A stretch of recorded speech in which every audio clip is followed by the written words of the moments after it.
მოგესალმებით მეგობრებო, ბატონი თორნიკე ეჭეიშვილი, ქართული ოცნების წევრი, პარლამენტის წევრი, ახალი წევრი არის ჩვენი გაზეთის სტუმარი. დღეს მთავარი თემა არის, რა თქმა უნდა, ბულინგი, ლიბერდებილური ოპოზიციის ბულინგი ევროსაბჭოს გენერალური მდივნისა. გამოვიდა კაცი, თქვა რომ, ისეთ რაღაცები თქვა, რაც ამ დღის წესრიგში აჯდება. მთავარი რაც თქვა, ეს არის რომ მოლაპარაკებით უნდა განიმუხტოს კრიზისი და მოკლედ ძალიან ადეკვატური და ასე ვთქვათ, მისაღები შეიძლება აი ამ ფონზე ევროჩინოვნიკების, სხვა ევროჩინოვნიკების განცხადებების ფონზე ძალიან მისაღები კაცია და ლიბერდებილური ოპოზიცია დაუწყო ბულინგიც კი არა, აი პირდაპირ უჩივლეს და თქვენს რომ ფული გაქვს აღებულიო და კეთილსინდისერება უნდა შეამოწმოსო პოლიციაში დარეკეს ალბათ ბელგიის ან შვეიცარიის პრეზიდენტი იყო ორჯერ და შვეიცარიის პოლიციაში დარეკავდნენ ალბათ. რა კომენტარს გააკეთებთ? მოგესალმებით საღამოშვიდობის ბატონ შალვა, დიდი მადლობა მოწვევისათვის, მივესალმებით თქვენს ტელემაყურებელს. რა თქმა უნდა ძალიან საინტერესო დროს გვიწევს ჩვენ შეხვედრა, ვინაიდან დღევანდელი დღე იყო ალბათ ერთ-ერთი გამორჩეული ამ ბოლო პერიოდში, გარკვეული მასშტაბებით იმისა, თუ რა დონემდე შეიძლება რადიკალურმა ოპოზიციამ შეტოპოს და ყველანაირი წითელი ხაზი დაარღვიოს. მართლაც ბატონი ბერსეს ვიზიტის ფონზე ჩვენ უკვე რამდენიმე დღის წინ ხედავდით რომ იყო ერთგვარი შფოთი და ეს გამოიხატებოდა მათ შორის იმაში რომ გარკვეულმა ნაწილმა იმთავითვე უარი განაცხადა კომუნიკაციაზე და შეხვედრაზე. ეს უკვე იყო ასე ვთქვათ სიგნალი იმისა რომ გარკვეული ასე ვთქვათ ნეგატიური განვითარება იქნებოდა მათი მხრიდან. უთხრეს რომ საკაიკაცო სათქვენოდ არ არის ჩამოსული. ეს მომენტი იყო.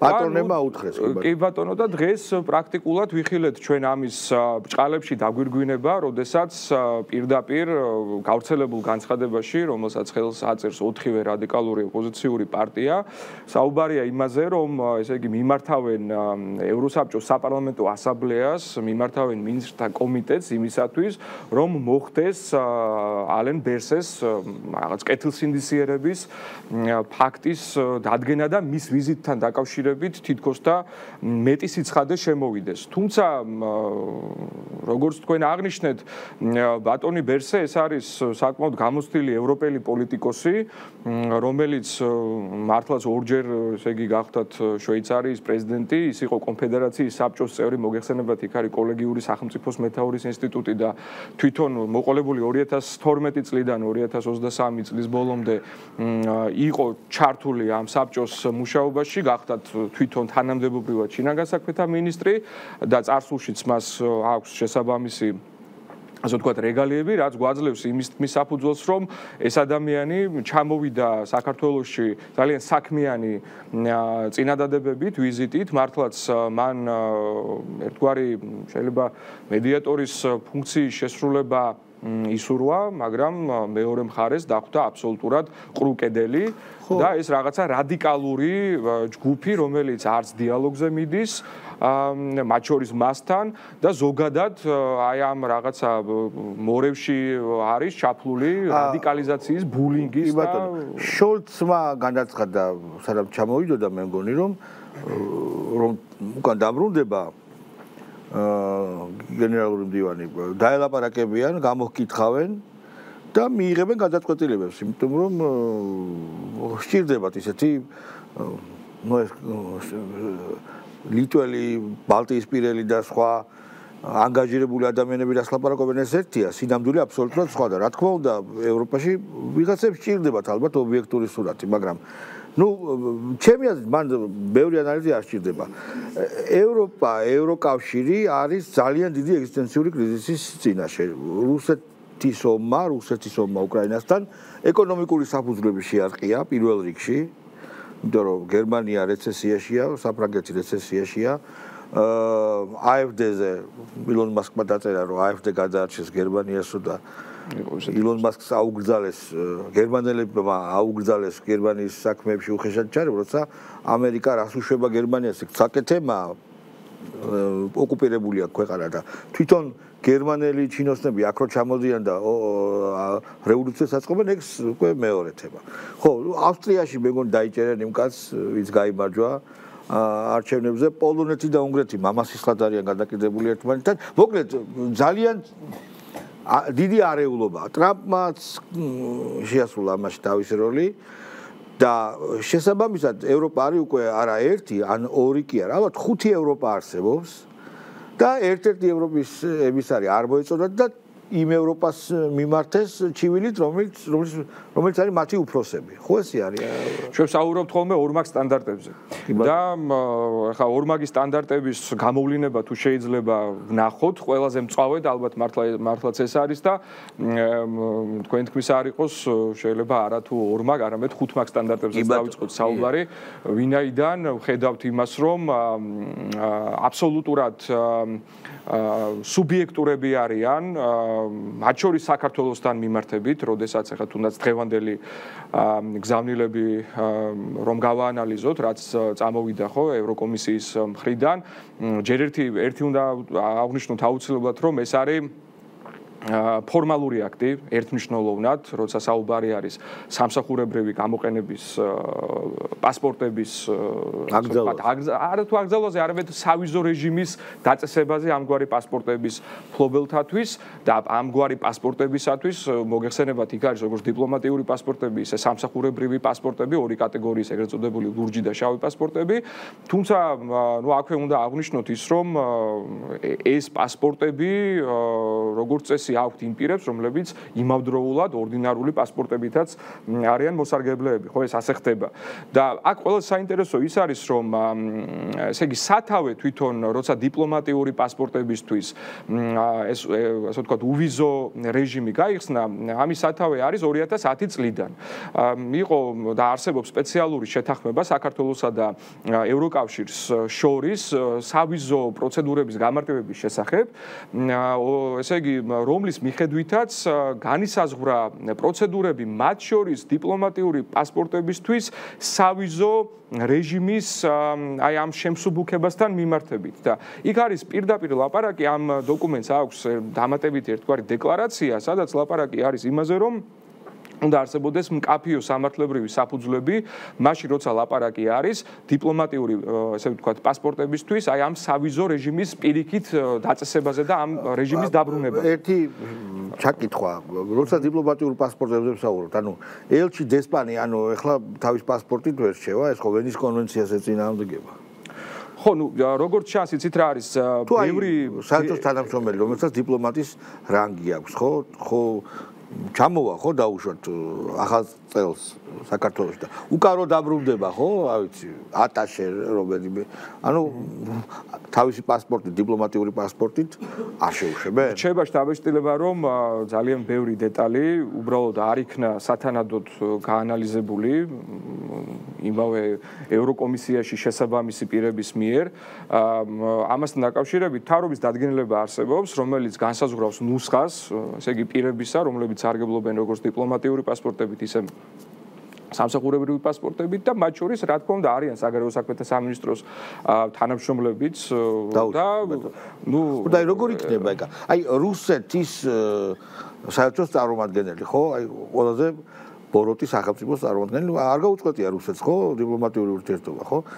ჩავა რუსეთის ელჩი ან ელჩის მოადგილე შევა რომელიღაც ქვეყანაში და ჩვენ ვერ შევალთ. აი ეს აბსოლუტური სიგიჟეა რა ჩემი. ხო, ნუ თითქოს და ბარიერი აღმართეს და ვიდრე აი ესე იგი დიპლომატიური პასპორტით მოხდება შესვლა ევროკავშირში, წინასწარ საჭირო იქნება ამ სავიზო პროცედურების გავლა და მოგეხსენებათ იქ არა მხოლოდ საკუთრივ ვიზასთან მიმართებით იყო საუბარი, არამედ სხვა ტიპის შემამსუბუქებელი ფაქტორები რაც არის, ნუ ყველაფერი ასე ვთქვათ, ითქვა რომ სრული სიმკაცით. ყოველ შემთხვევაში ასეთი იყო ევროკომისიის მოწოდება. ვნახოთ ევროპული საბჭო საბოლოო ჯამში რა გადაწყვეტილებას მიიღებს.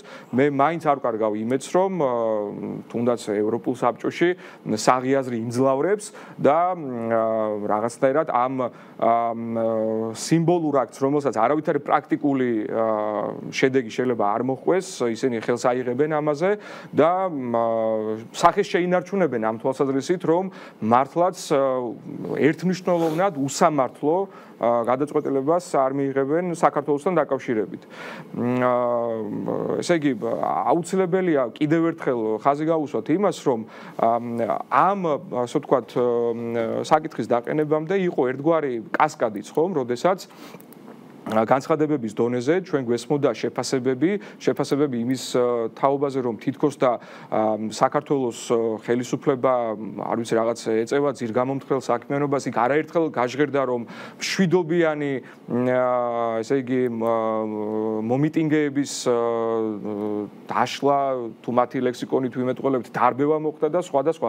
ეს პირდაპირ უნდა ვთქვათ, რომ იყო რეალობას ერთმნიშვნელოვნად აცდენილი და საქმე გვაქვს ფაქტების დამახინჯებასთან, საქმე გვაქვს იმასთან, რომ აღქმებზე გაკეთდეს მხოლოდ და მხოლოდ აქცენტი, ისევე როგორც მაგალითად 28 ნოემბერს გაკეთებული განცხადება დარჩა რაღაც აღქმის დონეზე, რომ საქართველოს თითქოს და თქვა უარი ევროინტეგრაციაზე, რაც არის აბსურდი და არის უბრალოდ მტკნარი სიცრუე, აი დაახლოებით იმავე რეგისტრში გააგრძელეს ბიუროკრატებმა ესე იგი ევროპიდან საუბარი იმაზე, რომ თითქოს საქართველოს ხელისუფლება აქ რაღაცას ჩადის ეს მხოლოდ დემოკრატიისთვის ძირგამომთროს. ნუ ეს ხომ ბიუროკრატების თემა ხო არ არის აქ როგორც დათათვაშხეში არის ნათქვამი ერთი კაცის მოფიქრებული ეს ყველაფერი, რომელიც ახლა მიდის. აქ უკვე აი მაგალითად ახლა გავრცელდა ინფორმაცია ჭორია ჯერ სუსის და შინაგან საქმეთა სამინისტროს სხვა თანამშრომლებსაც დაუწესა სანქციები. ახლა ვიცით ხო ჩვენ შინაგან საქმეთა მინისტრა კიბერნეტიკის პრობლემას ვაშკაცურად გაართვეს თავი დაგესტებულ მოვალეობას და არიძეს ჩვენს ქვეყანას საშინელება, მათ დაუწესეს და უშუალოდ ეს სანქციები.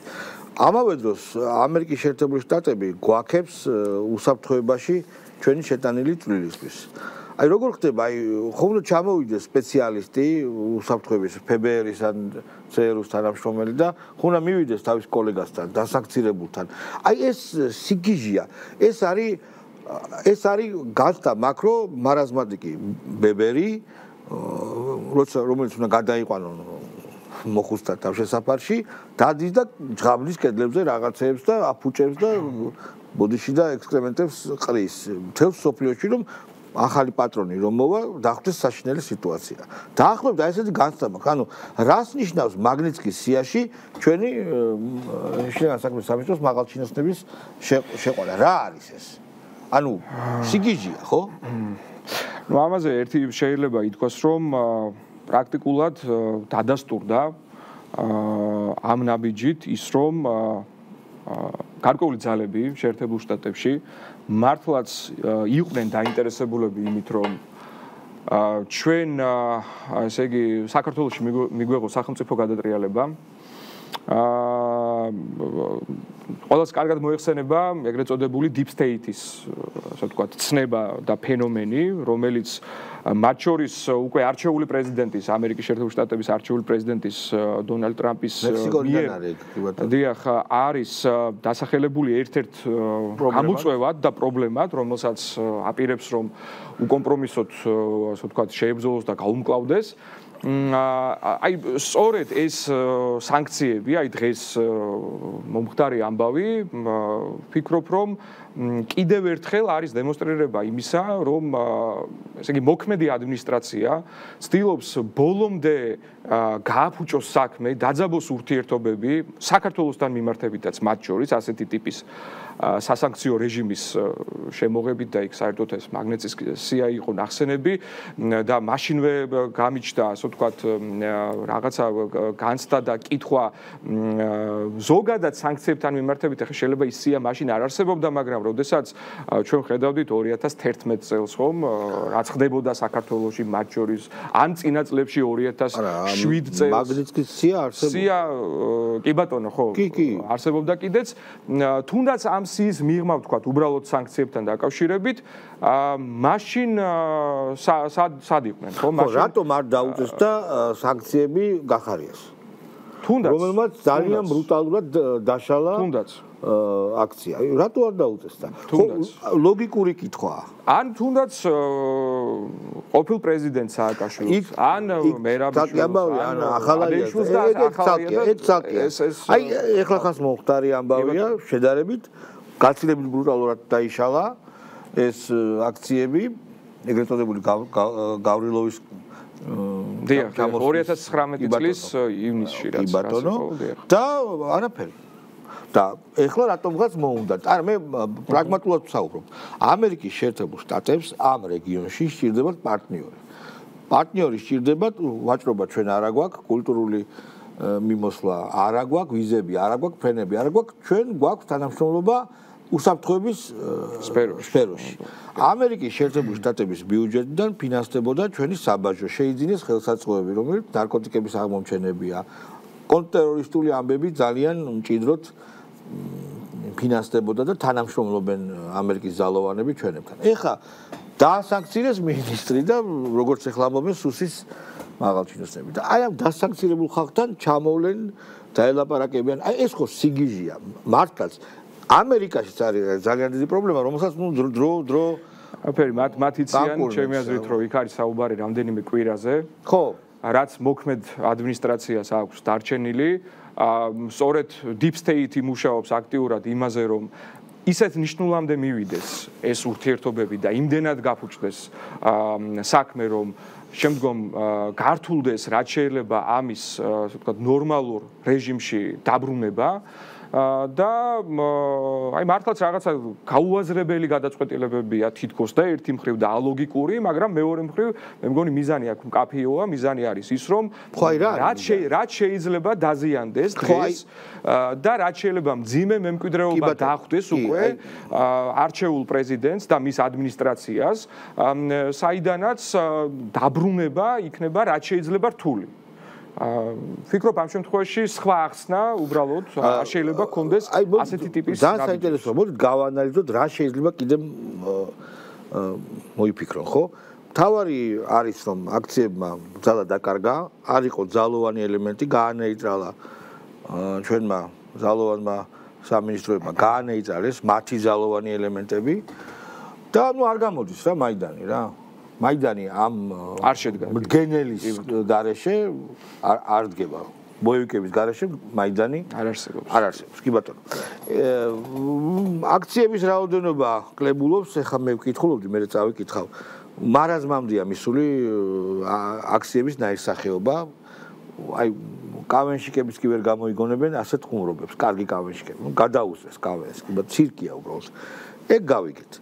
და რა ხდება? ანუ უნდათ რაღაცა ისეთი ნაბიჯების გადადგმა საერთაშორისო ასპარეზზე, რომ აქ რაღაც ახალი სულის თაბერონ პროტესტს, ხო?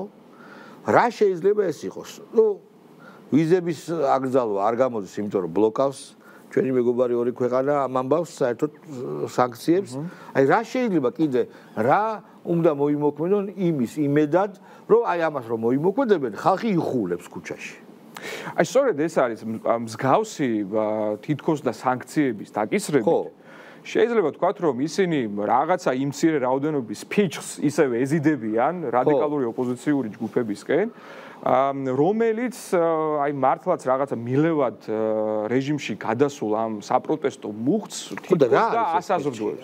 არა ეს არის თუნდაც კიდევ რა შეიძლება რომ გააკეთონ მაგალითად. აი დიპლომატიური ურთიერთობების გაწყვეტა დაუშვათ ეს ზოგადად საზღვარი, როდესაც ლაპარაკი არის იმაზე, რომ საქმე გაფუჭდეს და რაღაცის გაფუჭებას საზღვარი არ აქვს და მართლაც ფანტაზია შეიძლება ძალიან შორს წავიდეს.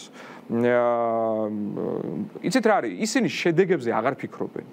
შედეგებზე არ ფიქრობენ, იმიტომ რომ ანუ რამდენიმე მართლაც კვირა აქვთ დარჩენილი, ვიდრე ისინი არიან ბერკეტებთან გადაწყვეტილებების მიღებისა და იციან რომ რაც უფრო მეტად დაამძიმებენ სიტუაციას, მით უფრო გაურთულებენ საქმეს ახალ ადმინისტრაციას. ნუ ერთი მხრივ შეერთებული შტატების კონტექსტში თუ ვილაპარაკებთ, მაგრამ მეორე მხრივ ნუ საქართველოსთვისაც რა თქმა უნდა, როცა ჩვენ საუბრობთ იმაზე, რომ გადატვირთვა არის საჭირო ხომ ურთიერთობების და რაღაც ახალი ნარატივი უნდა შემოვიდეს ამ ფონზე რასაკვირველია ეს პროცესიც შესაძლოა კიდევ უფრო მეტად გაჭიანურდეს, ხო? არის რაღაც შემდგომ ელემენტარული ნაბიჯები იმისთვის, რომ სტატუს კვო აღდგეს, რაც არსებობდა ასეთი მართლაც გაუაზრებელი და უსამართლო გადაწყვეტილებების მიღებამდე. ამდენად ახლა წინასწარ შევა პროგნოზი ძალიან გართულდეს, კიდევ რა შეიძლება შემოგთავაზონ ამ ძალებმა, მაგრამ იმედს ვიტოვებ, რომ ნელ-ნელა უკვე სიტუაცია მაინც წავა დასტაბილურებისკენ, სტაბილურობისკენ. უკვე მიდის კაცო. დიახ, და მიდის ახლა ჩვენ რასაც უყურებთ. ხო, აი მაგალითად, ხო, თვითონვე გადაწყვიტა ამერიკამ და ევროპამ, რომ აქ ურთიერთობა ჰქონდეს ქართული ხალხის ნაწილთან. ანუ ფულს ისინი დიდ ფულს კარგ საქმეებშიც იხდიდნენ, მაგრამ ძალიან დიდი ფული მიდიოდა აი ამ კომპრადორული ელიტის შესაქმნელად, ხო, მეხუთე კოლონის შესაქმნელად. ხო, სანქციები რა უნდა დაგვატონ? ამერიკაში ჩვენ ვაჭრობა ამერიკასთან არ გვაქვს თითქმის, ხო? ევროპული სანქციები იბლოკება და კონკრეტული ევროპული ქვეყნები, მაგრამ საფრანგეთთან გვაქვს თუ არა ვაჭრობა ან ინგლისთან, ან შვეიცარიასთან, რომ ჩაკეტონ საზღვრები ჩვენი საქონლისთან, რა საქონელი შედის. ანუ აქაც სხვა შორის რაღაც აბსურდს ვაწყდებით, ხო? ვიზების გაჩერება კიდევ ერთხელ ვამბობ არ არის რომელიღაცა ქვეყანამ შეგვიძლია გააჩეროს ამას დრო უნდა მე დავიბენი უბრალოდ აი ესეთი უნარო დასავლეთი მე დიდი ხანია ნახე არ აქვს იქ სადაც ალბათ არის განსაკუთრებული გავლენები სწორედ deep state-ის ხო მხრიდან ხო მაგრამ ძალა ხო უნდა ვიზნო ფაქტია რომ აი გომელაური დაასანქცირეს და ამიტომ საშუალო სტატისტიკური ქართველი სადღაც რომელიც ცხოვრობს დიღომში ან წნორში არ ვიცი გამოვა ქუჩაში გაგიჟებული რომ აი მორჩა დამთავრდა ქვეყანა რომ არა ამით ჩდება განცდა ჩდება თითქოს და განცდა რომ რასაკვირველია ახლა ეს ლაპარაკი არის აქ კონკრეტულ ჯგუფებზე და არა ფართო საზოგადოებაზე იმიტომ რომ საზოგადოების უდიდეს ნაწილს ისედაც თავისი დამოკიდებულება აქვს და შეგვეშინდება არჩევნები იყო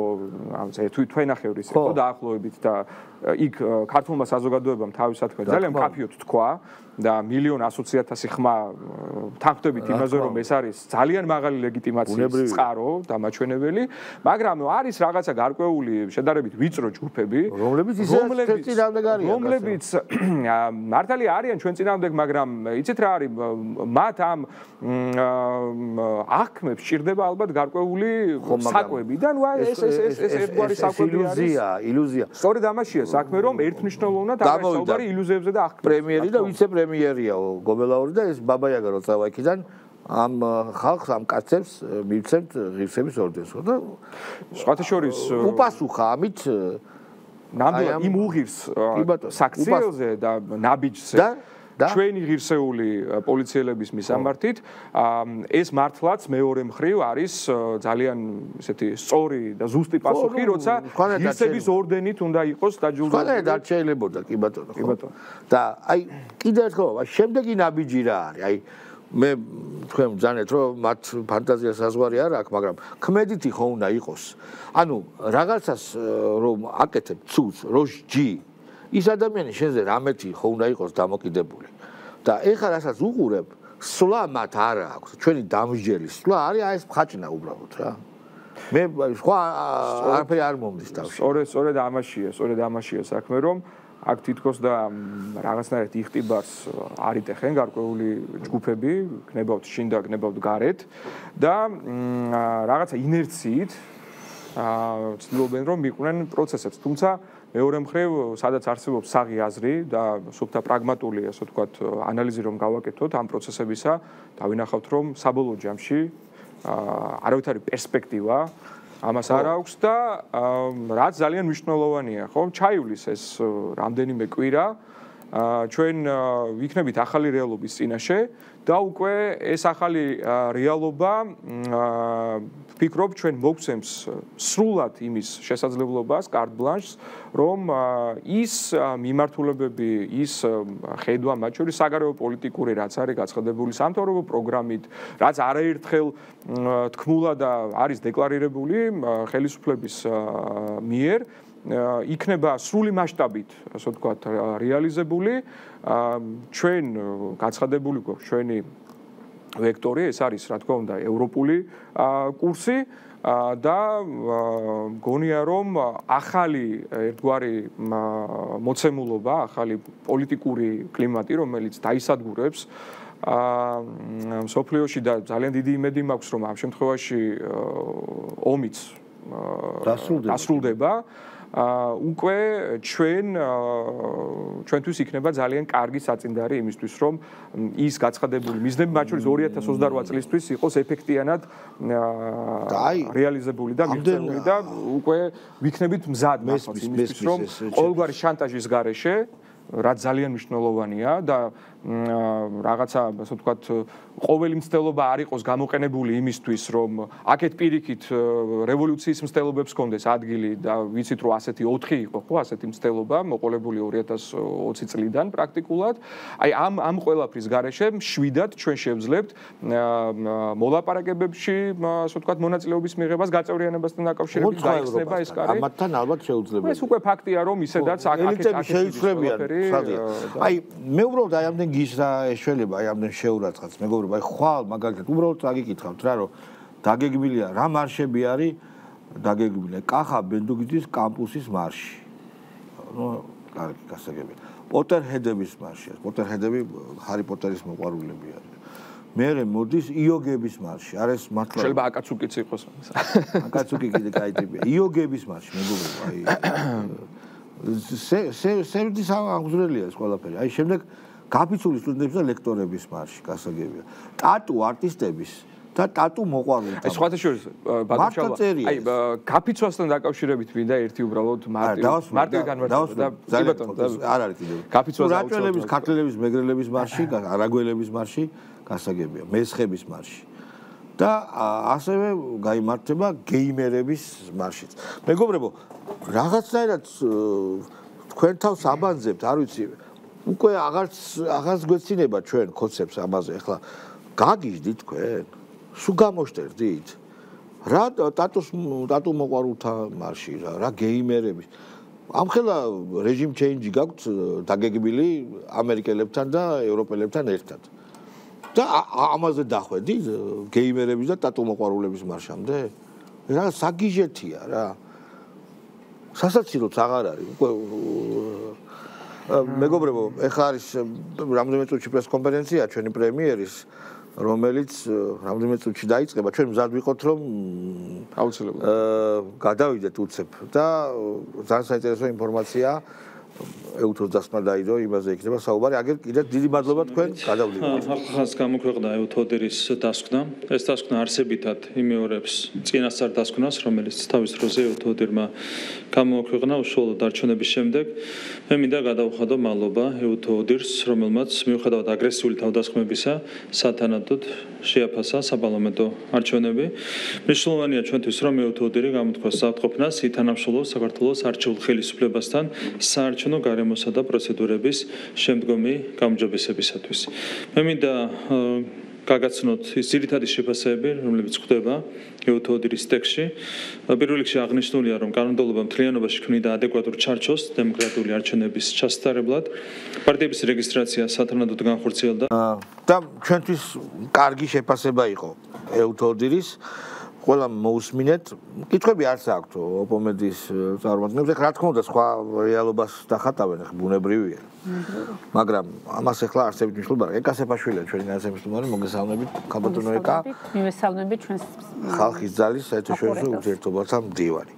ხო, მოდი გავერკვეთ ამ ურთიერთობებში. თქვენ ამის სპეციალისტი ხართ. მე წინა სტუმარს ვუთხარი, რომ 5 ევროპა არსებობს. დაიბნენ ეხლა ესენი. იქ დიდი ბარდაკია. და ჩვენთან მიმართებაშიც გაურკვევლობაა. ეს კაცი ჩამოვიდა დღეს და კონსტრუქციულად ლაპარაკობს, დასკვნა კონსტრუქციულია. ევროსასამართლო აბსოლუტურად სწორ და სამართლიან გადაწყვეტილებებს იღებს, მათ შორის პოლიტიკურ საქმეებზეც. თუმცა არის ხე რამოდენიმე ორგანიზაცია და პირი, ჩინოვნიკი, რომელიც ურევს. ანუ ევროპა დაიშალა უკვე? იცით რა არის? აქ არის ძალიან მარტივად საქმე. ევროპა როგორც იცით ყველას მოიხსენება შეიქმნა ევროკავშირის ქვეყნებს შორის როგორც მშვიდობის პროექტი, რომ თავიდან აერცილებინათ გაუთავებელი კონფლიქტები ერთმანეთს შორის და ის ღირებულებები, რაზეც იყო დაფუძნებული ევროკავშირი 2009 წლამდე დაახლოებით, იყო ტოლერანტობა, ადამიანის უფლებების დაცვა, თანასწორობა, მრავალფეროვნება, კულტურული იდენტობის დაცვა და ასე შემდეგ და ეს ყველაფერი შეიცვალა მას შემდეგ, რაც ევროკავშირის ბიუროკრატიაზე გაძლიერდა გარე და კერძოდ ამერიკული deep state-ის გავლენა.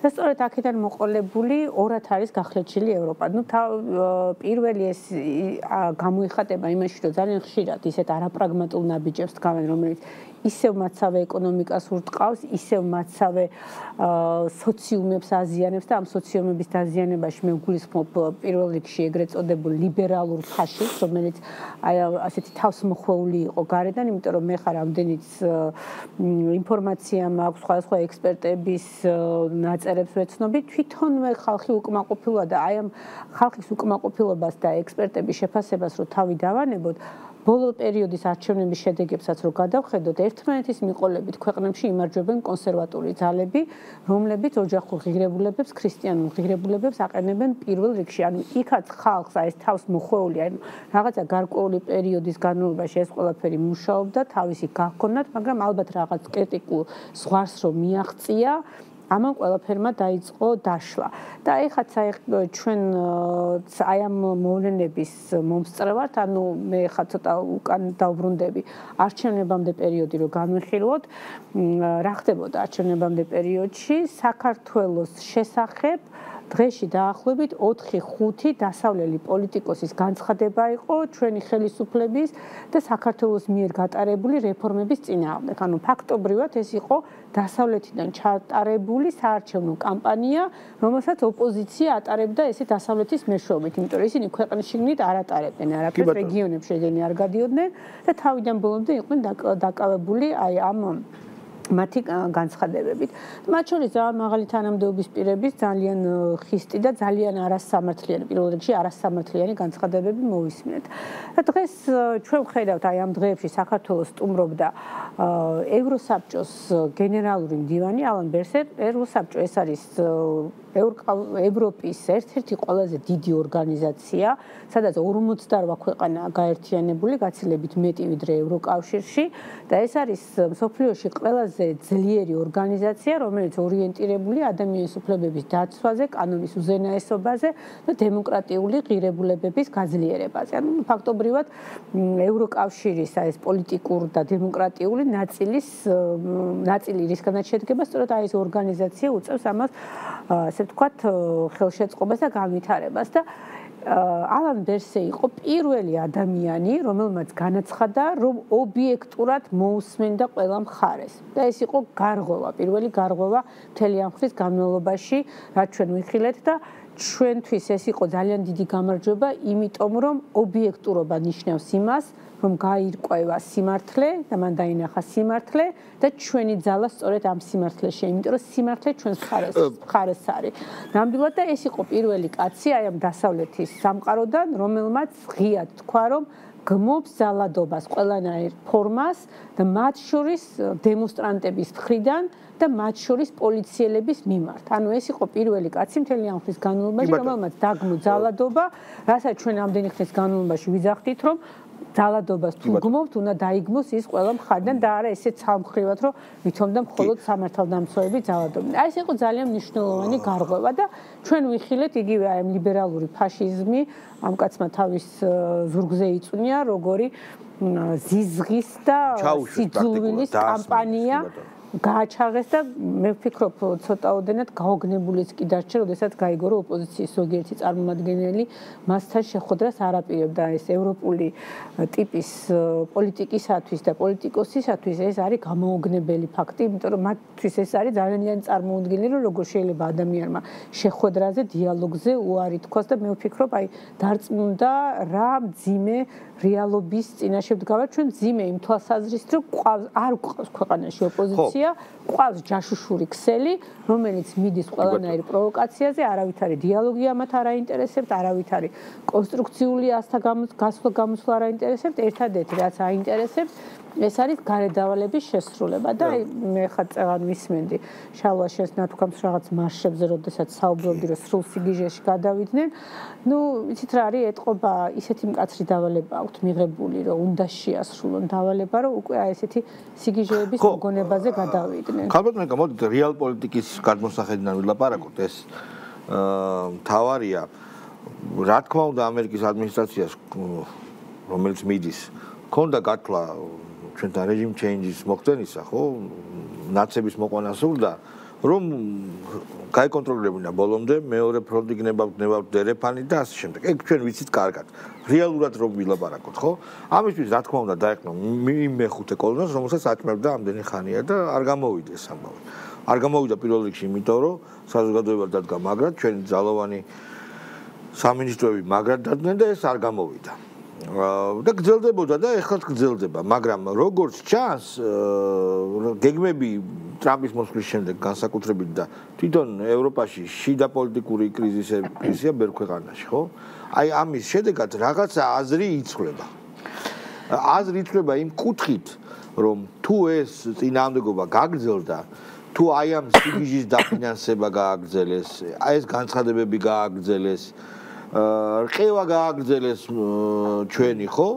მაშინ უბრალოდ ხო ხვდებით არა, ჯვარი არავის არ აქვს დაწერილი და შეიძლება საერთოდ დაკარგოს რეგიონი აი ამ ევროპის ამ ელიტამ და როგორც ჩანს არ აკეთებენ ამას, საღი აზრი რაღაცნაირად იმართება. მე ვფიქრობ, რომ საღი აზრი საბოლოოდ მაინც ბოლომდე გაიმარჯვებს იგივე ევროპულ დემოკრატიაში. იგივე ხა ჩვენ ვიხილეთ ევროკავშირის საგარეო საქმეთა მინისტრების შეხვედრაზე, რომლებმაც მაინდა-მაინც ისეთი მკაცრი გადაწყვეტილება ვერ გამოიტანეს. დაბლოკა იქ ჩვენმა ორმა მეგობარმა, დაბლოკა ეს გადაწყვეტილებები და არა მარტო დაბლოკა, იქ იყო ძალიან მნიშვნელოვანი ასთა სხვადასხვაობა. მე დარწმუნებული ვარ, რომ გაცილებით ბევრი ქვეყანა იყო აი ამ გადაწყვეტილების წინააღმდეგ, რომ საქართველოს წინააღმდეგ დაეწესებინათ სანქციები, იმიტომ რომ პირველ რიგში ეს არის რუსეთის წისქვილზე წყლის დასხმა, მოდი პირდაპირ ვთქვათ. და იქ პრაგმატულად მოაზროვნე ხალხიც არის და ვფიქრობ, სწორი გათვლა გააკეთეს, რომ არ ღირდა საქართველოს განაწყენება, არ ღირდა საქართველოში იმ დობის დაკარგვა, რომელიც ჯერ კიდევ შემორჩენილია და გარდა ამისა, პრაგმატული მოსაზრებებით არსებობს, იმიტომ რომ ევროპის ეკონომიკურ ინტერესია, რომ საქართველო იყოს დამოუკიდებელი ქვეყანა და მასზე გადიოდეს მათი ენერგეტიკული კი ბატონო, კიდევ ერთი მიზეზი ხომ არ იყო, რომ უბრალოდ არაფერს არ მისცემდა მათ. არ დაამხობდა ქართულ სახელმწიფოს მათი სანქციები. ეგეც ხომ არის მნიშვნელოვანი. დაინახეს რა უბრალოდ. ეს იარაღები, რაც მათ თავის დროზე ქონდათ, იგივე სანქციების დაწესება, იგივე სტატუსი რო არ მოგვანიჭეს, იგივე აი ეს მუხარა რო აი ვიზა ლიბერალიზაცია შეიჩებთ. ნახეს რომ არ მუშაობს, ხო? იმიტომ რომ ნახეს რომ საზოგადოებაზე არ მუშაობს, ანუ ვერ მიაღწიეს ძირითად მიზანს, ანუ ძირითადი მიზანი იყო ის, რომ აი ამ დაშინებით, აი ამ შანტაჟით, ანუ გათვლა იყო რა, რომ უნდა გამოსულიყო საქართველოს მოსახლეობის ძალიან დიდი რაოდენობა რუსთაველზე. მასობრივი პროტესტი. ხო, მასობრივი პროტესტი და აი ეს იარაღი გაცდა. ტატუების ნაკოლკების გამკეთებელი. აი ეს იარაღი ხალხის მარშამდე დავიდა ეგ ყველა. ხო, ეს იარაღი გაცდა, ანუ იმითი გვემუქრებოდნენ, ამითი გვემუქრებოდნენ და უკვე ნახეს რომ არაფერი აღარ მოქმედებს და უკვე ზედმეტ ნაბიჯს თუ გადადგავდნენ სანქციები იქნება იქ თუ რა იქნება ეს უკვე გამოდის რომ უკვე პირიქით აი გამოდის რომ საქართველოს წინააღმდეგ ძალიან ნაშკარა ნაბიჯებს განდა სხვათა შორის ბოლო განცხადებაც ახლა რაც გამოაქვეყნეს იქ იყო ერთი სამი ასე თქვა კრიტიკული მომენტი პირველი ის რომ დემოკრატიული უკუსვლა რაც ტყუილია იმიტომ რომ ისევ მათ მიერ გამოქვეყნებული დოკუმენტებით ცხადად და ცალსახად არის დამტკიცებული რომ საქართველოში ყველა დემოკრატიული ინსტიტუტი გამართულად მუშაობს და თვით ევროკავშირის ზოგიერთ ქვეყანასაც კი უსწრებს მეორე იყო გამჭვირვალობის კანონი და გამჭვირვალობის კანონთან დაკავშირებით, აქაც აბსოლუტურად მართლები ვართ, იმიტომ რომ გამჭვირვალობა ერთ-ერთი ფუნდამენტური პრინციპია და ეხლა გენერალური მდივნის ევროსაბჭოს გენერალური მდივნის აი ამ ვიზიტის შედეგად პირველად მოხდა აი ამ მთელი ამ ხნის განმავლობაში, რომ ევროპული მხარე გვეუბნება, რომ მოდი დავსხდეთ და არგუმენტირებულად ვიმსჯელოთ აი ამ კანონის ცალკეულ პუნქტებზე, რასაც ამდენი ხანია ვითხოვდით. და ეხლა იქ თუ შევხედავთ, რომ რაიმე და მე დარწმუნებული ვარ, რომ არაფერი ამ კანონში არ არის ისეთი, რაც არღვევს ადამიანის ფუნდამენტურ უფლებებს, ან გამოხატვის თავისუფლებას, ან ზღუდავს რამენაირად მედიის თუ არასამთავრობო ორგანიზაციების საქმიანობას, კი ბატონო, ვიფიქროთ რაღაცა ცვლილებაზე, თუმცა მე აბსოლუტური 100%-იანი დარწმუნებით შემიძლია ვთქვა, რომ ასეთი მუხლი კანონში არ არის. მაგრამ გარღვევა ის, რომ დიალოგზე და პუნქტობრივ განხილვაზე არიან თანახმა. აი ესეც უკვე ძალიან მნიშვნელოვანია ჩემი აზრით და ძალიან პოზიტიური გზავნილია საქართველოს მოსახლეობის. გავიგე, მაგრამ აი ცოტა რომ ამარტავანი გავხდე და თქვა, რომ იმათი პრობლემაა უკვე ჩვენ დაველაპარაკებით თუ არა. ჩემი აზრით თვითონ მათ არ აქვს საქმე კარგად. ევროპა რას დაემსგავსა? აი ბოლო სკანდალი, როდესაც იუსტიციის მინისტრის მოადგილე პოლონეთის გაიქცა უნგრეთში თავშესაფარებისა და დიპლომატიური ურთიერთობები გაწყვეტეს თითქმის ერთმანეთთან, ხო? აი ეს სკანდალია, ეს ძალიან დიდი სკანდალია. ტრამპი დღესაც გამოვიდა და თქვა, რომ 5% მთლიანი შიდა პროდუქტისა მოგვეცით, თორე ნატო არ აისო კიდე. არ დავაფინანსებთ, შიში თრთიან. ეკონომიკური ღრმა კრიზისი, რომელიც ევროპაში არის, გერმანიაში განსაკუთრებით. გერმანიის მთავრობის დაცემა, ხო, კრიზისი, სამთავრობო კრიზისი. საფრანგეთში რა იქნება, არავინ არ იცის და ცუდად იქნება იქ საქმე. თავიდან ბოლომდე ევროპა, აი ამ ომში ასე უხეშად იმიტომ რომ ეს ომი მონაწილეობა არ იყო გააცამტვერა თითქმის. იმიტომ რომ ეს ომი არ იყო მათი ომი. ეს ომი არ იყო მათი ომი. ამ ომში მათ ძალიან ბევრი ეკონომიკური სარგებელი დაკარგეს და იგივე ეს ეწინააღმდეგებოდა მათ ფუნდამენტურ პრინციპს, იმიტომ რომ თვითონ ევროკავშირი რატო შეიქმნა? შეიქმნა იმიტომ, რომ არ ყოფილიყო ევროპის კონტინენტზე ეს მშვიდობა შეიარაღებული შეხლა შემოხლა და ასე შემდეგ. ანუ თავისვე თავს ეწინააღმდეგებიან და თავისკენ მიმართული ეს იარაღი, რა თქმა უნდა, ისევ მათ წინააღმდეგ ამოქმედა. და რა თქმა უნდა, ეხლა საქართველოზე შეტევაც რაც იყო, თავიდან ბოლომდე იყო შეტევა იმის გამო, რომ მოეხდინათ რუსეთის დასუსტება, მისი სამხედრო ძალის დივერსიფიცირება და ეს ვერ მოახერხეს და აქ არის კიდევ ერთი მნიშვნელოვანი მომენტი. ჩვენ ეხლა აი ბოლო პერიოდში უყურებთ აი ამ განვითარებულ მოვლენებს, მაგრამ სინამდვილეში სვლა აქეთკენ ძალიან დიდი ხნის წინ არის დაწყებული. 2009 წლიდან არის აი ეს ევროპის დასუსტებისაკენ გადადგმული აი ეს ნაბიჯები დაწყებული და იგივე საქართველოშიც გუშინად დღეს არ დაწყებულა აი ამ ადამიანების ფსიქოლოგიაზე ზემოქმედება ჩვენი ახალგაზრდებისათვის, ჩვენი მოქალაქეებისთვის ეროვნული იდენტობის გამოცდის ცდილობები, იმიტომ რომ მთელი ამ ხნის განმავლობაში ჩვენ ყავდა არასამთავრობო სექტორი, რომელიც თავიდან ბოლომდე იჯდა უცხოურ დახმარებებზე, უცხოურ დოტაციებზე, ასრულებდა მათ დავალებებს და ხდებოდა მიზანმიმართულად ახალგაზრდების ტვინის გამორეცხვა და ეს ერთი წუთით დავასრულებ, ანუ ეს მათ იცოდნენ, რომ ადრე თუ გვიან ეს დაჭირდებოდათ, ანუ ძალიან დიდი ხნით ადრე იყო დაგეგმილი და ჩვენ უბრალოდ აი ამ ბოლო 2 წელიწადში დავინახეთ აი ეს შედეგები. მაგრამ ერთი მომენტია, რაც ვერ გათვალეს აი ამ deep state-ის შემოქმედებმა და აი იმ სტრატეგიის ავტორებმა, ვინც ეს სტრატეგია დაამუშავა და ბევრ ქვეყანაში იმუშავა ამ სტრატეგიამ, გარკვეულწილად ჩვენთანაც იმუშავა, ვერ გაითვალისწინეს რა?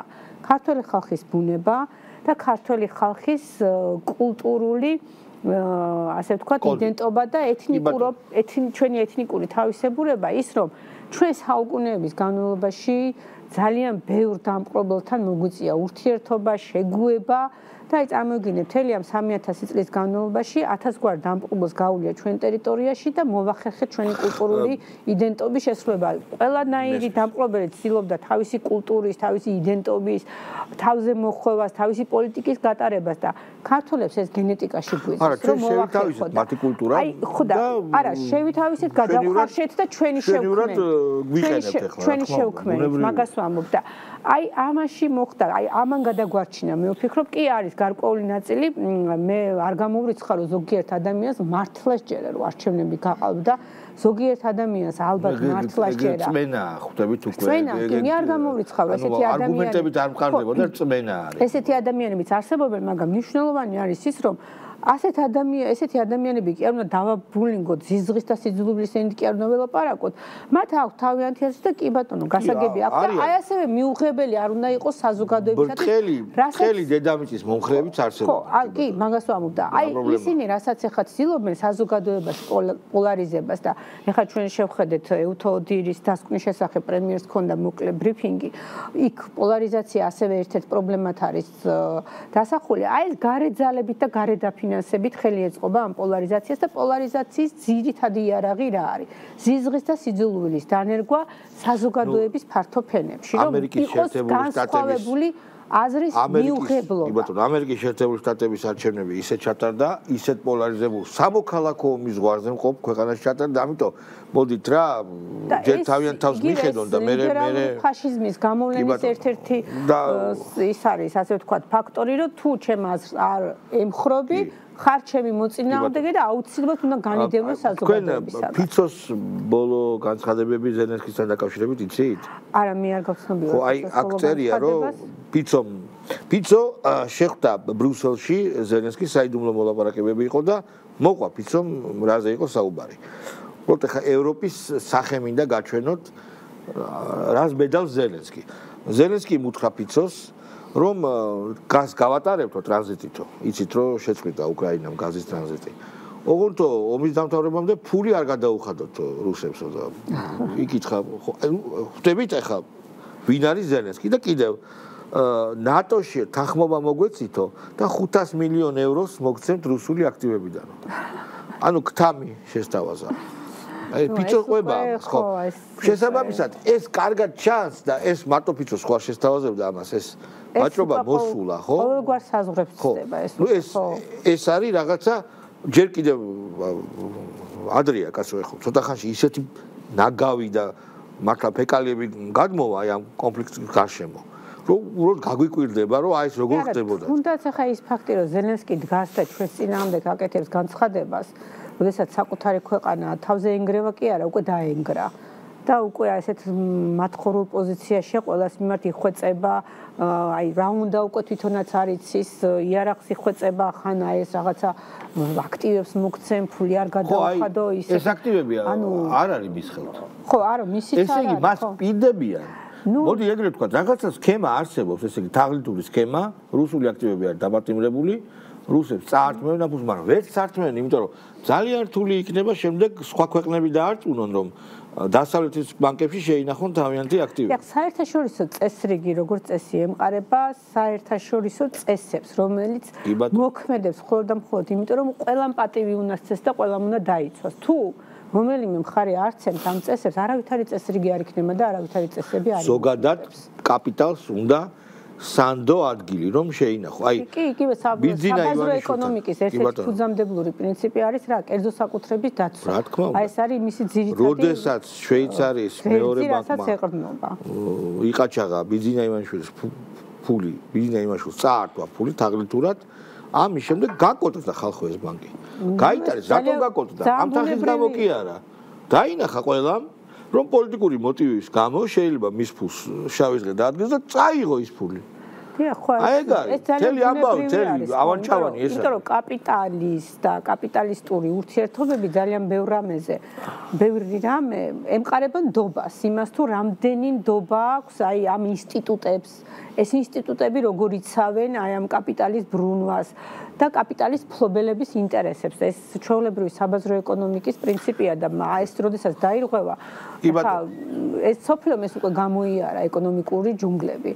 და უარი თქვა ამაზე და ნახა რომ ეს მხოლოდ კატასტროფას მოიტანს და სწორედ იმიტომ გვაქვს დღეს გაცილებით სხვა ეკონომიკა, რომელიც დაფუძნებულია იმ პრინციპებს, რომელიც გულისხმობს სწორედ სოციალური პრობლემატიკის წინ წამოწევას, ადამიანის სივრცის ცენტრში დაყენებას და ადამიანური განვითარებისათვის უპირატესობის მინიჭებას და ეს ყველაფერი გულისხმობს სწორედ იმას, რომ აი ამ ეკონომიკაში ძალიან დიდი დოზით არის დაცული დემოკრატიის პრინციპები, იმიტომ რომ მხოლოდ ეკონომიკისა და დემოკრატიის აი ეს სიმბიოზი ქმნის ისეთი ტიპის განვითარებას, რომელიც ყველა მხარისათვის არის ხელსაყრელი და თან გრძელვადიან პერსპექტივაში. დიდი მადლობა. ბატონი ნოდარ კაპანაძეა მოსული, ჩვენ გვყავდა სტუმრად ეს კაცი, ძალიან საინტერესო კაცია, ჩვენ ვისაუბრებთ ეკონომიკაზე მათ შორის ბანკებმა გააკეთეს რაღაც განცხადება. საქართველოს ბანკი რომ ბელორუსში ოპერირებს დიდი ხანია უკვე იცით ეგ ამბავი? ხო, საქართველოს ბანკი რომელიც პროტესტს უერთდება, რომელსაც ევროპას სურს, აი ეს ბანკი ფულს აკეთებს ლუკაშენკოსთან ერთად. ხო, ეს ბიზნესიც მე ვფიქრობ რაღაცა გარკვეულად შანტაჟის მსხვერპლი არიან, იმიტომ რომ ჩემთვის წარმოუდგენელია პრაგმატულმა ბიზნესმა აი ესეთ პოლიტიკურ ავანტიურაში მიიღოს მონაწილეობა. ეს ჩემთვის წარმოუდგენელია. ალბათ რაღაცა შანტაჟის თემა არის, ალბათ ან არწმუნებენ რომ ხელისუფლება იცვლება და აბა დროზე ჩვენს მხარეს გადმოდით, თორე მე ჩვენ რომ მოვალთ იცით რაც მოელის თქვენ ბიზნეს და ალბათ ეს შიში ამოძრავებთ. და მეორე თემა ის არის, რომ თუ ხელისუფლებაში დარჩება მართველი გუნდი იცია რომ ეს ეკონომიკური სანქციები ბიზნესის დარეკეტება არ იქნება და ასე თქვა ორმაგ თამაშს თამაშობენ ის ხელისუფლება თუ დაფრუნდა და ანუ მათ კალათაში ჩადებული აქვს ბიზნესის ინტერესები არის სხვა მარკეტინგული ჯგუფის გოგობიჭების ინტერესები რომელიც ემსახურებიან მაგალითად საქართველოს ბანკს არის სულ სხვა მარკეტინგის მენეჯერებმა დედა უტირეს ბიზნესის მმართველებს შეიძლება არც კი იციან, აი მარკეტინგის მენეჯერებს მინდა მივმართო საქართველოს ბანკის ლიბერალ მარკეტინგის მენეჯერებს. თქვენი ბანკი, საიდანაც ხელფას იღებს 2008 წლიდან ოპერირებს ლუკაშენკოს ქვეყანაში. იქ აკეთებს ფულს. ლუკაშენკო არის იგივე რუსეთი, დასანქცირებულია. შაბა, მაგას რო თავი დაანებო. არა, ეგ ძალიან მნიშვნელოვანია, ძალიან მნიშვნელოვანია. ლიდერი არის ადამიანი, რომელიც პირდაპირ რუსეთის სახელმწიფო ბიუჯეტიდან ფინანსირდება და ეს მათ უხერხულობას არ უქმნის. ვინ? ლიაკა ხოშტარია. არა, ლიაკა ხოშტარია თვითონ პოლიტიკოსი. არა, ბანკს ველაპარაკი. ბანკი მნიშვნელოვანია. არა, ეს ბანკის გამოცეკვება, ხო? ეს საკითხავია ამაზე. ხო, მე მაგას ვამბობ. რას ნიშნავს? როგორ გაამართლებთ ბანკო, საქართველოს ბანკო როგორ გაამართლებთ იმას, რომ ლუკაშენკოს რეჟიმთან ერთად აკეთებთ ფაყოს. ხო და მე იმას ვამბობ, რომ ბიზნესს აქვს ყოველთვის პრაგმატული ინტერესები. რა თქმა უნდა. და ეს ავანტიურაში, ამ პოლიტიკურ ავანტიურაში ჩართვა არის აბსოლუტური ნონსენსი. აქ სხვა საკითხებია, ასე ვთქვათ, გასარკვევი, რატომ არიან აქ ჩართულები და მარკეტინგის სპეციალისტებს რაც შეეხება, ნუ არ ვიცი ხა ეს მარკეტინგი ხო. ილუზიებში გახოვრ ხალხი, არა. მე რო წავიყანო ჩემი ბენდი და მინსკში რო კონცერტი გავმართოთ, ხო? ანათემას გადამცემენ ეს ლიბერალები. სწორედ მაგაშია ლიბერალური ფაშიზმის აი ეს სისხლიანი სახე, რომ მათთვის ყველაფერი დასაშვებია და ოდნავი განსხვავებული აზრიც კი მათ წარმოდგენებში აჯდება, მათ პოზიციას არ ემთხვევა, იწვევს მათ გააფთრებულ ზიზღს და სიძულვას. და ამას რაც თავარია გადასცემენ საზოგადოების უღრეს მადლობა ხალბატონო ეკაკა სებაშვილი იყო ჩვენი განცემის სტუმარი მცირე ხანში დაბრუნდებით რეკლამის შემდეგ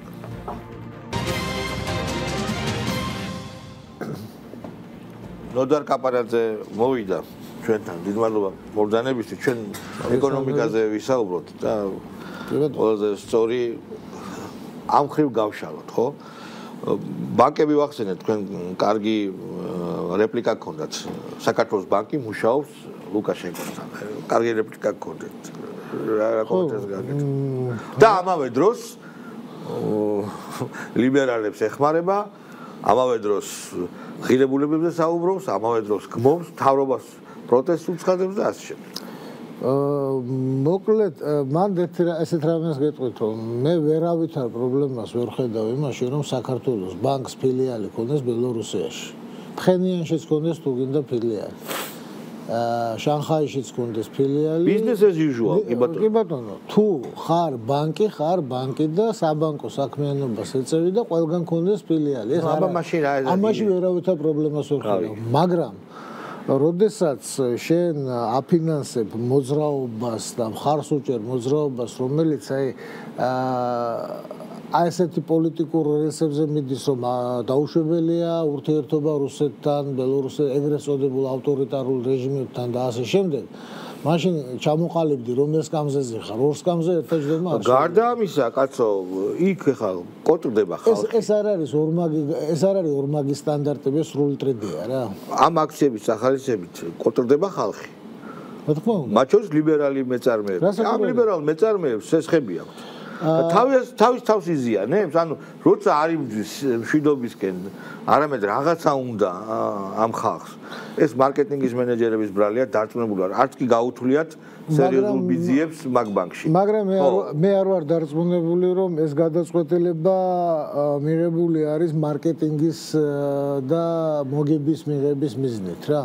არა, მოგების მიღების საერთოდ პოლიტიკური გადაწყვეტილება. რა თქმა უნდა. ეხლა რაც შეეხება ბიზნესს, ეს მიმდინარე მოვლენები ნამდვილად არ არის იმ მასშტაბის, რომ დიდი რყევები გამოიწვიოს ეკონომიკაში. ეს ქარიშხალი ჭიქაშია, მაგრამ თუ ამას ეხლა შენ გამოცდილი ხარ მედია საქმიანობაში და იცი თუ კარგ რაკურსს დაუყენებ, თუ იქვე შუშტოკების ახლოს დააყენებ კამერას, გეგონება რომ ქვეყანა დაიქცა. არა, მე რას ვამბობ? კი, ეგ როგორც ყოველთვის. თბილისის ტურისტულ მარშრუტში რუსთაველი, რომელიც ერთ-ერთი მთავარი ეს არის ობიექტია, ამოღებულია ეს ბოლო რამდენიმე თვე. იქ ვისაც ჰქონდა რაღაც საქმიანობა, ეს კაფე, გაჩერებულია, ხო? რა თქმა უნდა. ეხლა ეს მთელი ქვეყნის მასშტაბით დიდ რყევებს ვერ გამოიწვევს, მაგრამ შექმნის უსიამოვნო გარემოს, რომელიც ახლა დიდ გავლენას ვერ მოახდენს სერიოზულ ინვესტიციას. სერიოზული ინვესტიცია ამას TV პირველის თვალებით არ შეხედავს. თუმცა მაგრამ როდესაც მცირე ტიპებს კი? მცირე ტიპებს აუცილებლად, რა თქმა უნდა, იმიტომ რომ საინვესტიციო გადაწყვეტილების მიღებამდე ჯერ სადაც ინვესტიციას აკეთებ, იქ გარემოს მცირე ტიპებს გაუწყდებათ კი. კი. ეხლა ეს კიდევ მეორე, ამისგან მე არ ველოდები რაღაც სერიოზულ ეკონომიკურ ყევას და მნიშვნელოვან გაუარესებას, მაგრამ აი დიდი ინგრევა არ იქნება, მაგრამ წვრილმანი მაწაკობები აუცილებლად იქნება. ხო, ეხლა გადავიდეთ გლობალურ თემაზე, ევროპაში რა ხდება. ევროპაში არის ქაოსი, ეხლა რასაც მე უყურებ, ქვეყნები ერთ მამასისთან არიან წაკიდებულები.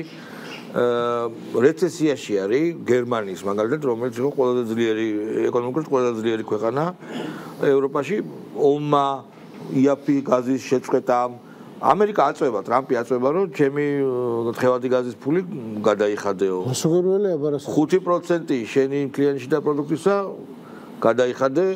იმიტომ რომ მე შენ უსაფრთხოებას უზრუნველყოფ. ეს სოციალური სამოთხე, როგორც გერმანია თავს იწონებდა, შეიძლება დაინგრას ხულას. ბატონ შალვა, მოდით პირველ რიგში არის ესეთი დისციპლინა სახელად ისტორია. რომელსაც თუ კარგად შეისწავლი, საერთოდ წარსულს თუ კარგად შეისწავლი, სრულად შესწავლა წარმოუდგენელია მთელი სურათის, რა თქმა უნდა, მაგრამ წარსულს თუ კარგად შეისწავლი და რატომ მოხდა თუ მიხვდები, დაახლოებით მომავლის შეფასება შეგიძლია. მომავალს ახლა ყავაში ჩახედვა და ეს რამეებით არ უნდა იმკითხავ, მაგრამ რაღაც წარსული გიჩვენებს მომავალი დაახლოებით როგორ იქნება. დავიწყოთ პირველ რიგში იმით, რას ეფუძნებოდა ევროპის კეთილდღეობა. აი ის ევროპა, რომელზედაც საქართველოს მოსახლეობის 85% იძახდა რომ გვინდაო, თუმცა მან ძალიან ბევრი კითხვის ნიშანია, იმიტომ რომ პირველსავე გამოცდაზე 12%-მდე შემცირდა. ეს როგორც წარმოშობის სტატისტიკოსი და კვლევების სპეციალისტი შემიძლია გითხრათ, რომ საიმედო გამოკვლევამ აქ ამაზე ჩატარებული თავის დროზე. ეხლა რას ეფუძნებოდა ევროპის კეთილდღეობა? ევროპის კეთილდღეობა ეფუძნებოდა შემდეგ ძირითად ფაქტორებს. პირველ რიგში ეს იყო უსაფრთხოება ჩრდილოატლანტიკური ალიანსის ფარგლებში, ანუ ამერიკის ჰეგემონობით. მეორე ეფუძნებოდა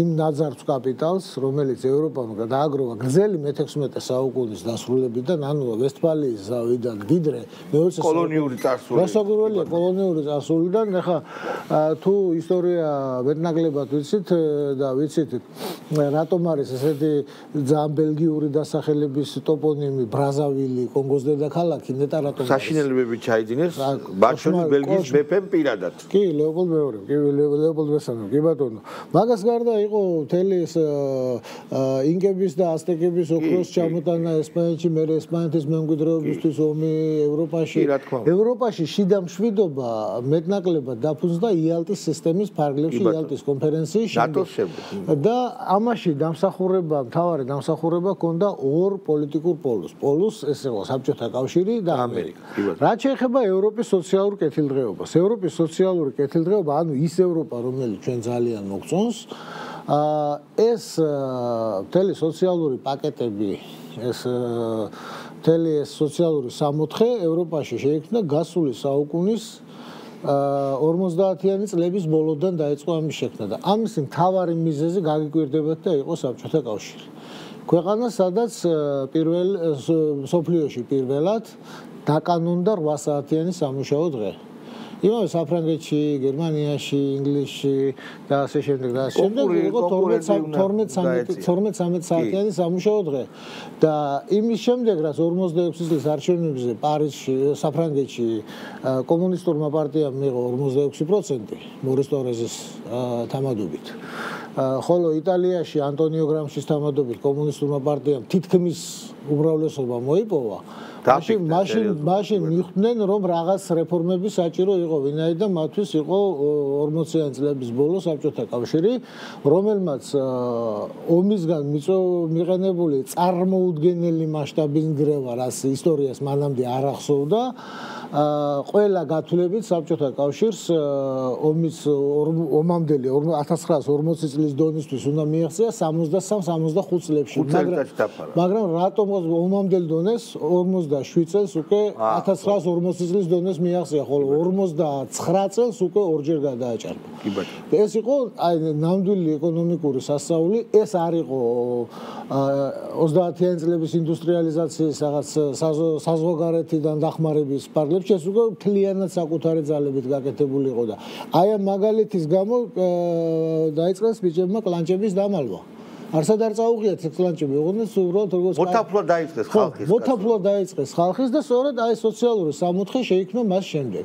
მას შემდეგ რაც აღარ არის საბჭოთა კავშირი ამაზე ტრილიონები დაიხარჯა საბჭოთა კავშირის ხატის დემონიზაციისათვის ნუ გახსოვს ახლა მე და თქვენ ერთი თაობის ხალხი ვართ და გახსოვს ეს ყველაფერი ის ანეკდოტებიც კი გახსოვს და ის ფილმებიც და ის მთელი ეს ამერიკის ხმასროს მენდი ჩუმად და სერიოზულად იმუშავებს. მე მაგალითად აი სამიზდატებს რო კითხულობდი და რატომღაც მეგონა რომ რაღაც დიდ საიდუმლოებასთან წილნაღარ ვიყავი და ახლა ხვდები რომ მეხუთე განყოფილების ლოცვა-კურთხევით დაბეჭდილი იყო ეს ყველაფერი. და აი ეს ყველაფერი ეს რაც ეს გაქრა ამის შემდეგ ახლა დაიწყეს კლანჭების გამოჩენა ნელ-ნელა. ეს უკვე ჩვეულებრივი კაპიტალიზმია. ოღონდ უკვე გაცილებით უფრო დასუსტებული და გაკოტრებული ვიდრე იყო მაგალითად 19-მე კაპიტალიზმის უძახით, მაგრამ როდესაც პოლიტიკური ფაქტორი კაპიტალიზმი რა არის? ეს არის თავისუფალი ბაზარი. თავისუფალი ბაზარი არის, როცა შენ რესურსს კიდულობ ეკონომიკური მიზანშეწონილობები და პოლიტიკა არ მონაწილეობს. აქ უბრალოდ აიღეს, აუფეთქეს იმ საწყალ გერმანიას ეს გასცადენი. შემდეგ და ამ დროს ყველაზე მთავარი ანეკდოტი ეს არის რომ არასდროს არ ყოფილა ესე რომ რესურსის ეყიდულობდა ეკონომიკურად რომ პოლიტიკა არ მონაწილეობს. დღესაც ეგრეა. კაპიტალიზმი არის ექსტენსიური სისტემა რომელიც გრძელი მე-16 საუკუნიდან დაწყებული მე-20 საუკუნის ბოლომდე დამთავრებული პერიფერიების ზართვის ხარჯზე ცხოვრობდა. ეხლა დამთავრდა პლანეტა გამოილია. ხო, წამოვიდა წინ პერიფერიები. ბრიქსი სხვა არაფერია თუ არა პერიფერიების ამბოხი. ცხადია. მაგრამ ერთი რაღაც კიდევ. ეს პერიფერიები გამოილია და პლანეტა გამოილია გადასარევია, მაგრამ ჩვენ როცა კაპიტალისტურ სამოთხეზე ვოცნებობდით, ჩვენ როცა იყო ესეთი პერიოდი, ხო? ჩვენ რატომღაც ყველას გვინდოდა გერმანიის, ჰოლანდიის და ესეთი კაპიტალიზმი, მაგრამ რატომ არ გინდა მაგალითად კონგოს კაპიტალიზმი? იქა ჩვეულებრივი კაპიტალიზმია, ოღონდ ცოტა სხვანაირი. და რატომ გგონია რომ შენთვის სხვანაირი კაპიტალიზმია გახაზირებული? ხო და აი ამაშია საქმე. უყურეთ ბევრმა ფაქტორმა, მათ შორის ტექნოლოგიების განზიდვამ ყველას აქვს ტექნოლოგია. ყველას შეუძლია რაღაცების კეთება, გამოიწვია ის რომ მულტიპოლარული აღარ არის. ერთპოლარული აღარ არის. რა თქმა უნდა. მაგრამ ახლა უყურეთ, საქართველოს რომ დავბრუნდეთ. ჩვენ ამ ხნის განმავლობაში ვერც ამერიკელებმა, ვერც ევროპელებმა ვერ დაგვიჭირეს. ის ფული რაც აქ იხარჯებოდა, მათ ჯიბებში მიდიოდა უკან. ეხლა როცა მათ დასჭირდათ ბერკეტი რომ ამოეტრიალებინათ სიტუაცია და დაესაჯათ ქართული ოცნება აი იმისთვის, რასაც ხალხისთვის აკეთებს, მათ აღმოჩნდა რომ მათ ბერკეტები არ აქვთ. აღმოჩნდა რომ აი ის ტრილიონები რომელიც თქვენ ახსენეთ და რომელიც PR-ში დახარჯეს, რაღაცას რომ შეეჯახა, მაგალითად ომის შიშს, მაგალითად ეკლესიის სიყვარულს, მაგალითად რაღაცა ტრადიციებს, პრაგმატის უბრალოდ რომ შეეჯახა, არ გამოვიდა რა. არის რამდენიმე რამე.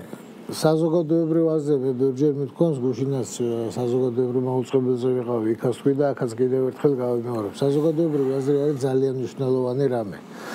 საზოგადოებრივი აზრი არის აუცილებელი საწვავი იმისთვის, რომ რაღაც გააკეთო. ვერაფერს საზოგადოებაში, ქვეყანაში ვერ გააკეთებ, თუ შესაბამისი საზოგადოებრივი აზრი არ არის. მაგრამ მარტო საზოგადოებრივი აზრი საკმარისი არ არის. აი მაგალითად რომ ავიღოთ გერმანიის მესამე რაიხის პრესა 44 წლის ბოლომდე სულ გამარჯვებებითაა სავსე. სულ რაღაც აქ ფრონტის ხაზი გავასწორეთ, იქ რაღაც გავიმარჯვეთ, იქ რუსების საბჭოთა ტანკი ავაფეთქეთ და ასე შემდეგ, მაგრამ ამ გამარჯვებებში ოდერი გადალახა წითელმა არმიამ და მოადგა ბერლინს. აი სულ გამარჯვებები იყო, მარტო საზოგადოებრივი აზრი და მარტო რეკლამა საკმარისი არ არის ამას, თუ უკან თუ საფუძველზე რეალური ძალა და რეალური პერსპექტივები არ უდგას. დაუშვათ ახლა მე შენ თავაზობ რაღაცას, აი შევალთ ევროპაში, მე ევროპაში რო შევალთ, ამის მერე რა იქნება? ხო.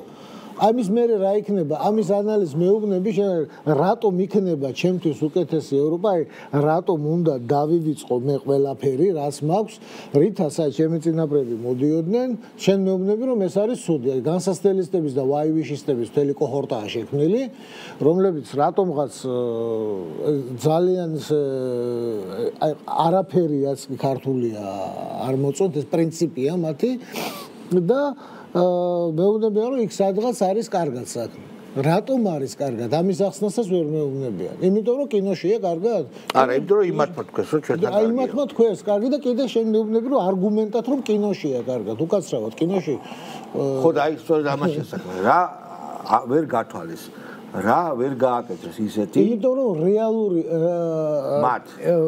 მათ ვერ გააკეთეს ის რომ რეალური სურათი და რეალური უპირატესობა. ანეს თუ შენ რეალურ უპირატესობას მე ვერ მაჩვენებ, ესე იგი ეს უპირატესობა რეალური არ არის.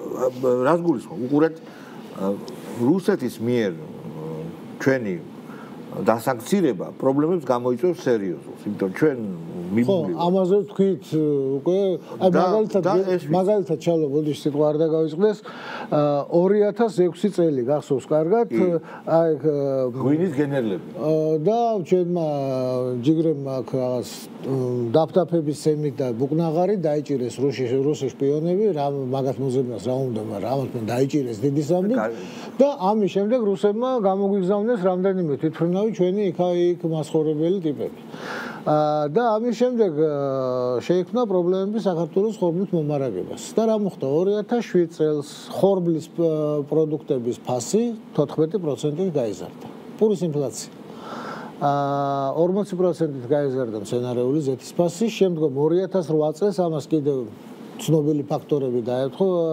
დაემატა და 14%-ით 2007 წელს გაზვირებული პური კიდე 19%-ით გაზვირდა ანუ შენ რომ აი ამ ხორბლის დივერსიფიკაცია მოახერხო ალტერნატიული წყაროები მოძებნო მაშინ უკრაინიდან მიიღო ეხლა მიიღებ უკრაინიდან რამეს ვერ მიიღებ ხომ ანუ გარანტირებულა სანამ ლოგისტიკურ ხაზებს გადაალაგებ გარანტირებული ხარ რომ ამას პურპროდუქტების პური, ზეთი, კარტოფილი და ესეთი პირველადი საკვები პროდუქტები ეს არის ის პროდუქტები რამას ქვია სიღარიბის ინფლაცია.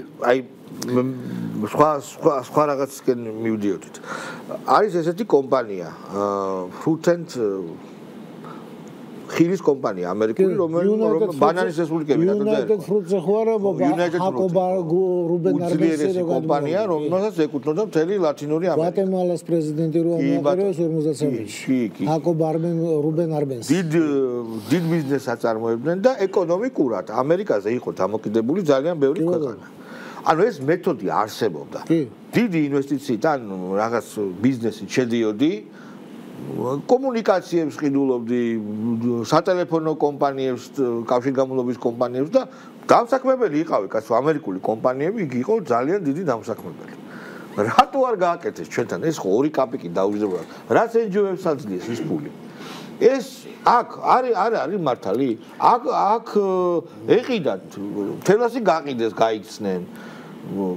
კომუნიკაციები ეყიდათ, ბიზნესში ჩაედოთ ფული, კომპანიები გაეძლიერებინათ აქაურ. ეს მეთოდი ხო იცოდნენ მათთან. მათ ეს იცოდნენ, რა თქმა უნდა, მაგრამ აქ შეიძლება ორი რამეა რა. მე ამ კუთხით არ შემიხედავს, ეხლა რაც ესეთი კითხვა დავამს, რომელიც ძალიან საინტერესოა. იმიტომ რომ დამთავრებული იქნებოდა ბევრი რამე. არ იქნებოდა დამთავრებული. ახლა რაც მომაფიქრდა, უცებ გეუბნები.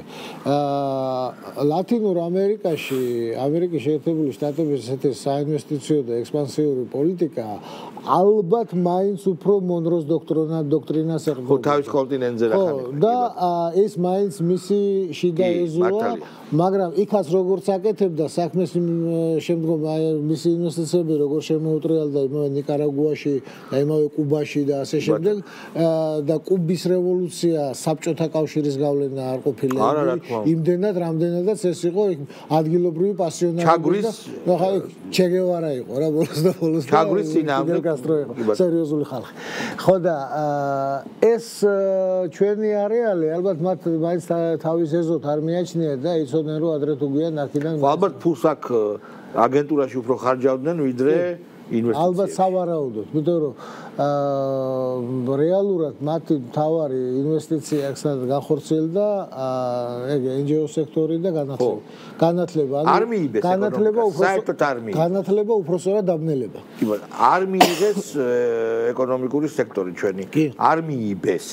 და ალბათ სავარაუდოდ მაგიტო მე მაგაზე თვითონ მიციან რა. საინტერესო საკვლევის საკითხია სხვა შორის რა დაუჯდებოდათ საქართველოს დაუშვათ არ ამგონია საქმეები დაუჯდებოდათ ვიდრე NGO-ებში საქართველოს შალვა ბატონო იმაზე გაცილებით ძვირი ღირს ვიდრე შეიძლება ერთჯერადად გადაიხადო. არა ერთჯერადად გეთახმებით კი ბატონო. იმიტომ რომ ერთჯერადად საქართველოს არ არის ის აქტივი რომელსაც ერთჯერადად გადახდეთ შეიძლება მე შეძლო ნებისმიერ ამის. მაშინ შეეძლოთ ეყიდათ მაგრამ ეხლა არა კაცო მიშას დროს. კაი მაშინაც რო ეყიდათ მე აქ კიდე მიშას გარდა ცოტა საინტერესო ხალხია ბევრი და ეს საინტერესო ხალხი მე ძალიან ძვირი დამიჯდება.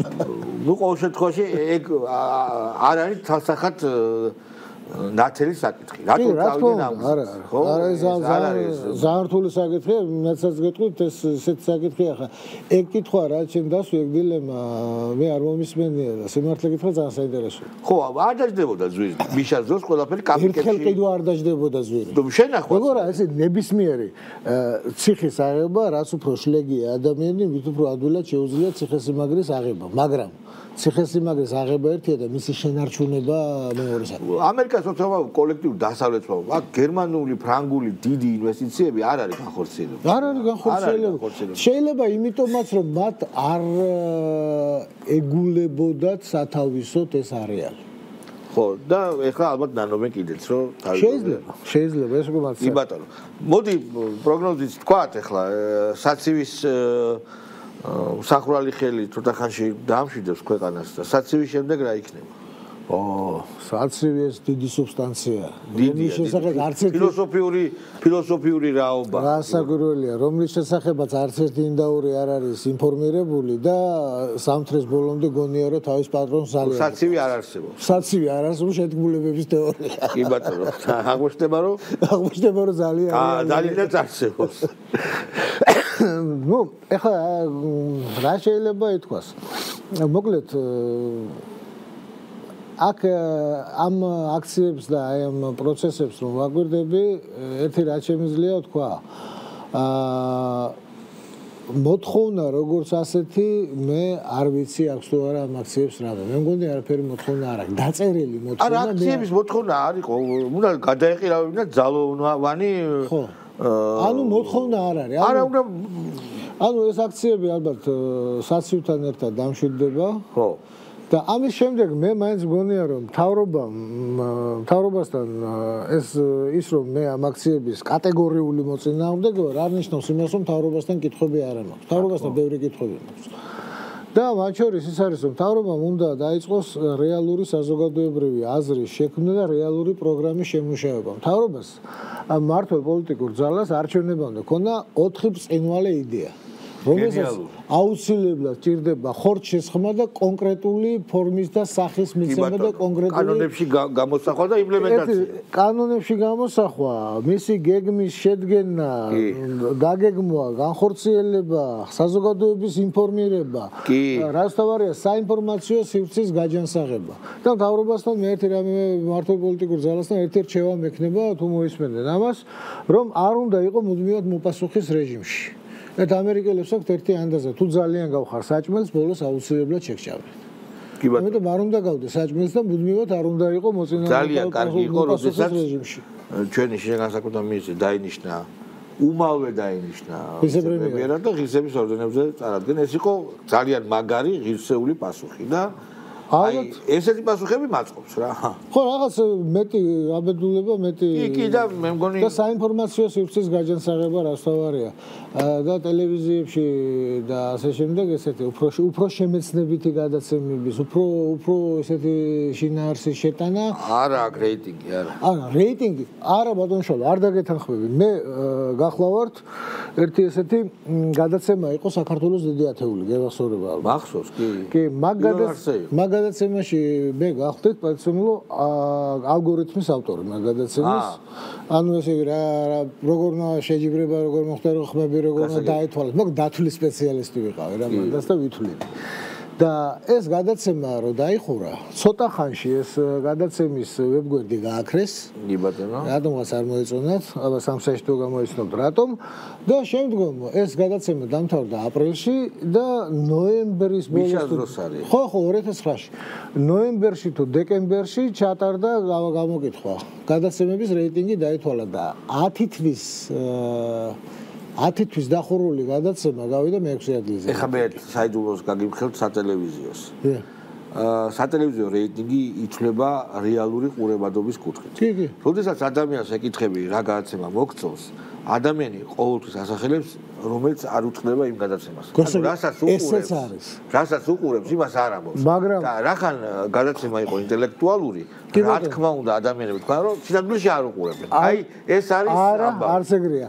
მაგის გარდა კიდე მაქვს მე მკვლევარი ვარ. თქვენ მედია სპეციალისტი. მოდი ახლა მე მკვლევარი საზღვრები.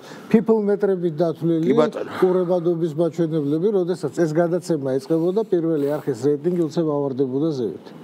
მე არა ვარ წინააღმდეგი კაცო, მაგრამ აქ უნდა იყოს ეს აუცილებლად ესეთი ამბავია რა. სამწუხაროდ წავიდა ის დრო, როდესაც ხელთანიან წიგნებს და ტექსტებს კითხულობ. ამიტომაც შოუს ფორმა უნდა ქონდეს, მაგრამ შემეცნების ელემენტი უნდა. კი ბატონო, ამაში გეთახმებით.